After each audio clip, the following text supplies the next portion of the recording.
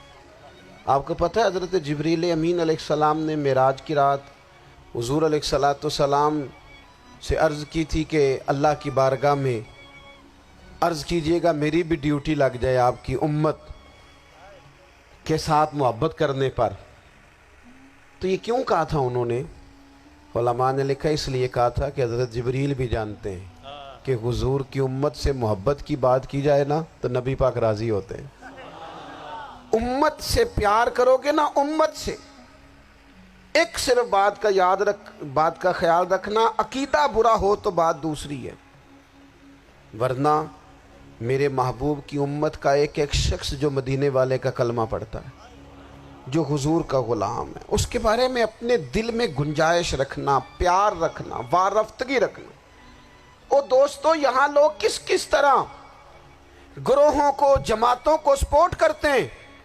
نبی پاک نے اس امت کی کثرت پر فخر بیان کیا، اور حضور فرمانے لگے 120 صفیں جنتیوں کی ہوں گی، قیامت میں 80 صفیں صرف میری امت کی ہوں گی۔ میں کثرت امت پر فخر کروں گا۔ ان لوگوں سے پیار کرنا ہے، ان کے دکھ درد کو سمجھنا ہے۔ پتہ ہے آج کیا ہوتا ہے؟ آج ہمیں نا مختلف چھوٹے چھوٹے ملکوں میں بانٹ دیا گیا، تو ہم کسی دوسرے مسلمان بھائی کا درد نہیں محسوس کرتے، ہم گھروں میں نہیں محسوس کرتے۔ پڑوسی پر ظلم ہو رہا ہو تو ہم کہنے پتر ساڈا نہیں مسئلہ، یہودا مسئلہ ہے، تینوں کی لگے۔ حالانکہ پڑوسی کی آگ اس لیے بھی کسی وقت بجھا دینی چاہیے کہ پڑوسی کی نہ بجھائی جائے تو اپنا گھر بھی زاد میں آ جاتا۔ آج امت مسلمہ سے ہمیں بس لگا دیا گیا اپنے حصے کی روٹی کماؤ، اپنے حصے کی کوٹھی بناؤ، اپنے حصے کی گاڑی خریدو، اپنے حصے کا کام کرو۔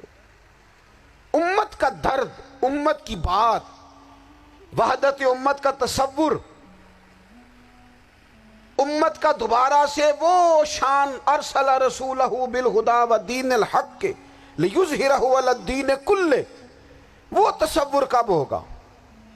اس وقت ہوگا جب ہم بات امت کی کریں گے۔ نبی پاک علیہ السلام نے فرمایا مسلمان کی مثال ایک جسم کی طرح ہے، جسم کے ایک حصے کو تکلیف ہو تو سارا آزمائش میں آ جاتا ہے۔ مجھے بتاؤ یہ انگلی درد کرتی ہو، یہ انگلی جسم کا حصہ ہے نا، تو میرا خیال ہے دماغ یہ کہہ دے گا کہ انگلی کی درد ہے نا مینوں کی لگے، دل کہہ دے گا کوئی نہیں ٹینشن لینے، انگلی کا مسئلہ ہے نا۔ ایسا نہیں ہوتا، بلکہ جب انگلی میں درد ہوتی ہے تو دماغ منصوبہ بندی کرتا ہے کہ اس کا علاج کیسے ہو سکتا ہے، دل پریشان ہوتا ہے، پیر چل کے جاتے، ہاتھ وہ دوائی وصول کرتے، دانت اسے چبا کر، حلق اسے نگل کر، معدہ اسے ذخیرہ کر کے جسم میں پھیلاتا ہے، پھر جا کے انگلی شفا پذیر ہوتی ہے۔ ایک حصے کو درد ہو تو سارا حصہ کام پہ لگ جاتا ہے۔ اسرائیل اگر تکلیف دے رہا ہے فلسطینیوں کو تو ہونا چاہیے تھا نا بعض مسلمان حکمرانوں کو نیند نہ آتی، وہ درد دل محسوس کرتے۔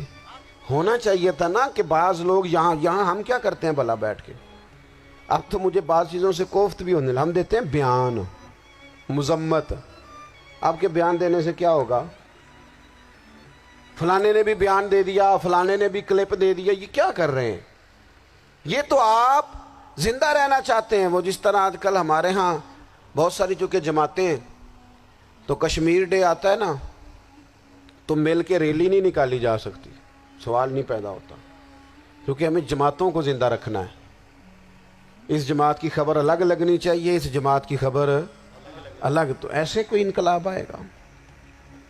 یاد رکھنا امت کو پوری کو ایک طاقتور آواز بننا پڑے گا. ہمیں تھوڑا تھوڑا اوپر اٹھ کے سوچنا پڑے گا. خدا را اللہ تعالیٰ مجھے معاف کرے اگر کوئی بات میں سطحی کر رہا ہوں, دل کی گہرائی سے عرض کرتا ہوں اب تو بڑا سخت وقت آ گیا.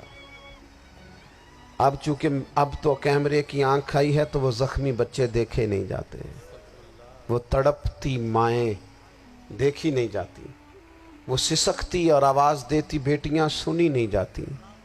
وہ آوازیں ایسی ہیں جیسے وہ رات کے سناٹوں میں چیخیں بن کے لوگوں کو جگایا کریں گی. خدا را کچھ جرم ایسے ہوتے ہیں جن کی سزائیں بڑی سخت ہوتی ہیں, جن کی معافی بڑی مشکل سے ہوتی. اپنے اندر جذبہ ایمانی پیدا کریں. اور میرے دوستو بستر پر بھی تو لوگ ماری جایا کرتے ہیں نا. اپنی زندگی رسول اللہ صلی اللہ علیہ وسلم کے دین کے نام کرو. جذبہ جہاد, شوق شہادت اور عشق رسول, یہ عناصر ہیں جو امت مسلمہ کو پیروں پر کھڑا کریں گے. 2 منٹ کے لیے سوچو, امت اگر اسی طرح کٹتی رہی, پریشان رہی, دکھتی رہی اور باری باری کر کے, اقبال نے کیا کہا تھا؟ اس نے کہا تھا وطنوں میں, انہوں نے کہا تھا کہ ان تازہ خداؤں میں بڑا سب سے وطن ہے, جو پیرہن اس کا ہے وہ مذہب کا کفن ہے. تو اقبال ہم کیا کریں, کہنے لگے بازو تیرا توحید کی قوت سے قوی ہے, اسلام تیرا دیس ہے, کیونکہ تو مصطفی ہے. تو بحیثیت مسلمان سوچنا شروع کر, بحیثیت مسلمان. اور یوں تو سید بھی ہو, مرزا بھی ہو, افغان بھی ہو, تم سبھی کچھ ہو, بتاؤ کہ مسلمان بھی ہو. تمہارے اندر کہیں سے کوئی مومن بھی بولتا ہے کہ نہیں؟ علاقائی تعصبات اور ملکی سرحدوں میں قید ہو جانے والوں, تم ایک نبی کی امت ہو.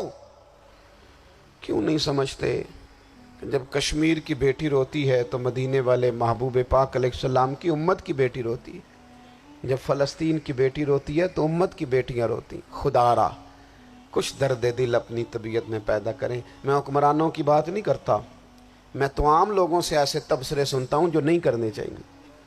وہ نہیں جی نہیں, دوسرا رخ بھی دیکھو. عام آدمی اٹھ کے, عام لوگ بھی یہ خطرناک سوچیں اور ان سے خوفناک نتائج برآمد ہوں گے. تو 3 باتیں میں نے آپ کی خدمت میں عرض کی ہیں. ایک تو کوشش کریں اپنی زندگی کے اندر کہ زندگی کو سادہ کریں. پیسہ ضرور کمائیں لیکن پیسے سے پیار نہ کرو, پیار تو مدینے والے رسول سے کرنا. دولتیں, ہرس, ہوس, طمع, ان سے باہر آؤ. اور دوسری گزارش آپ کی خدمت میں یہ عرض کی ہے, کچھ نہ کچھ دین کا کام, اور اس میں بھی شہرتوں سے بچتے ہوئے, تصویروں سے بچتے ہوئے.